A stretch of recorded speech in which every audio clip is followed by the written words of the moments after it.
വിശുദ്ധ മരിയ ഫൗസ്തീനായുടെ യേശു ദർശനം. കരുണയുള്ള ദൈവം, കരുണ കാട്ടും ദൈവം, കരുണ മാത്രം കരളിനുള്ളിൽ കരുതി വച്ച ദൈവം. കരുണയുള്ള ദൈവം, കരുണ കാട്ടും ദൈവം, കരുണ മാത്രം കരളിനുള്ളിൽ കരുതി വച്ച ദൈവം. നൊവിഷ്യേറ്റിന്റെ 2ാം വർഷം അടുത്തു വരുന്നു. വ്രതവാഗ്ദാനത്തെപ്പറ്റി ചിന്തിക്കുമ്പോഴെല്ലാം എൻ്റെ ആത്മാവ് ഭയന്നു വിറച്ചു. ഞാൻ വായിച്ചിരുന്നത് എന്താണെന്ന് എനിക്ക് തന്നെ മനസ്സിലായില്ല. ധ്യാനിക്കുവാൻ സാധിച്ചിരുന്നില്ല. ദൈവത്തിന് എൻ്റെ പ്രാർത്ഥന സ്വീകാര്യമല്ലെന്ന് എനിക്ക് തോന്നി. വിശുദ്ധ കൂദാശകൾ സ്വീകരിക്കുന്നത് വഴി ദൈവത്തെ കൂടുതൽ നീരസപ്പെടുത്തുകയാണെന്ന് ഞാൻ കരുതി.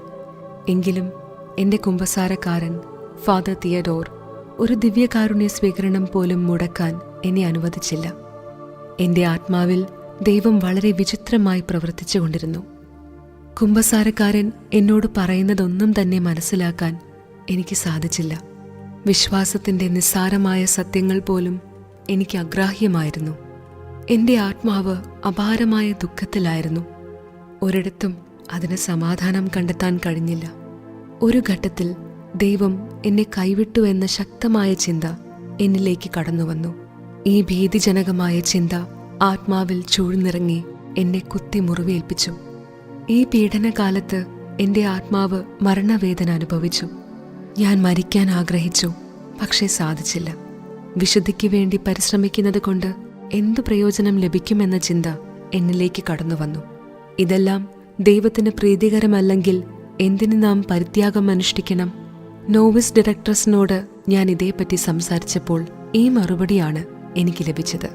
പ്രിയ സഹോദരി, വലിയ വിശുദ്ധിയിലേക്കാണ് ദൈവം നിന്നെ തിരഞ്ഞെടുത്തിരിക്കുന്നതെന്ന് മനസ്സിലാക്കുക. സ്വർഗത്തിൽ അവിടുത്തോട് വളരെ അടുത്ത് നീ ഉണ്ടായിരിക്കണമെന്ന് അവിടുന്ന് ആഗ്രഹിക്കുന്നു എന്നതിൻ്റെ അടയാളമാണിത്. കർത്താവായ ഈശോയിൽ ശക്തമായി ശരണപ്പെടുക. നശിച്ചുപോയ ആത്മാക്കൾ സഹിക്കുന്ന യഥാർത്ഥ പീഡനം ദൈവത്താൽ അവർ ഉപേക്ഷിക്കപ്പെട്ടു എന്ന ഭീതിജനകമായ ചിന്തയാണ്. ഞാൻ യേശുവിൻ്റെ തിരുമുറിവിൽ അഭയം പ്രാപിച്ച് ശരണത്തിൻ്റെ പ്രകരണങ്ങൾ ആവർത്തിച്ചു ചൊല്ലി. എന്നാൽ ഈ പ്രാർത്ഥന എനിക്ക് കൂടുതൽ പീഡനങ്ങൾക്ക് കാരണമായി.